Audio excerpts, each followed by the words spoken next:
Authentic self-confidence comes from within. It's not something outside of you. Regardless of what you think or what people tell you, authentic self-confidence comes from within. When you work on yourself and you build authentic self-confidence, you'll become a more powerful man and get more out of life than someone who is timid. However, if your confidence is built from the outside, you'll always be controlled and be at the mercy of other people and circumstances. So in this video, I'm going to teach you how to build authentic self-confidence regardless of where you're at in your life. And if you stick to the end, I'm going to give you a very valuable bonus tip that's going to help you out long term.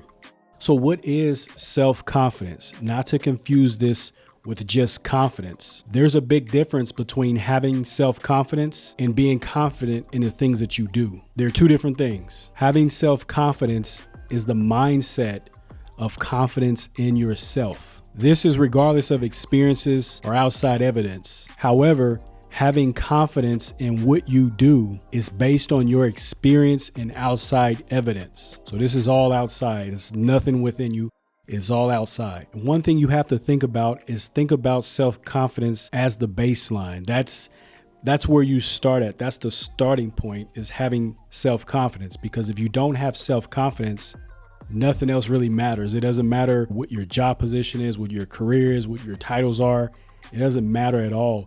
If you don't have authentic self-confidence, which is that baseline, nothing else matters, guys. So now you know the difference between confidence and self-confidence. Let's talk about, how do you discover that within yourself? How do you build your own authentic self-confidence? So the first thing that you want to do is stop looking for the outside world to validate you, and stop comparing yourself to other men. Whenever you look for validation outside of you, you're always going to be controlled by everything outside of you, because things outside of you, you have no control over. And stop comparing yourself to other men.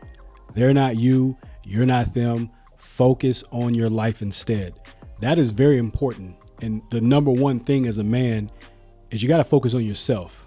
Stop focusing on things you can't control and stop comparing yourself to other men. That's not manly at all. And in fact, that diminishes your self-confidence, because now you have to say whatever happens outside of you is a determining factor of your confidence. The second thing is you have to detach from other people's opinions of you. What is your opinion? That's the only thing that matters, is your opinion. You can't control what people think of you.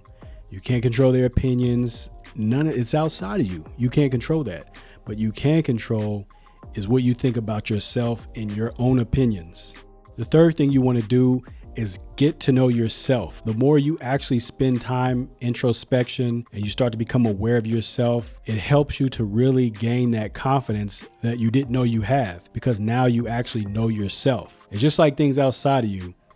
If you don't know something outside of you, say for instance, you start a new career and you don't understand how to operate something, you don't understand how things go, your confidence is a little bit low. But when you actually start to learn about it, your confidence increases. But one thing we don't think about is getting to know ourselves. And when you get to know yourself, that self-confidence will grow. So start taking inventory of yourself, taking all the good, all the bad, everything, take that all in and accept it. Accept who you are. Once you find out who you are, accept it. One great way of doing this is through yoga.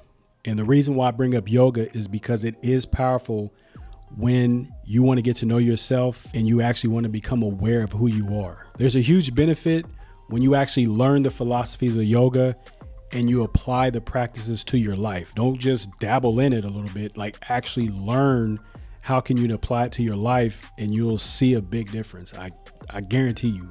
The fourth thing you want to do is practice deep gratitude. I'm not talking about the surface level BS. I'm glad because I have this. I'm happy because I have that. Deep gratitude is really thinking about yourself. If you can hear what I'm saying, be grateful that you can actually hear what I'm saying, and you can think about what I'm saying. You can process it. You can break it down. Be grateful that you can hear it. Be grateful that you can see this video. You can watch it.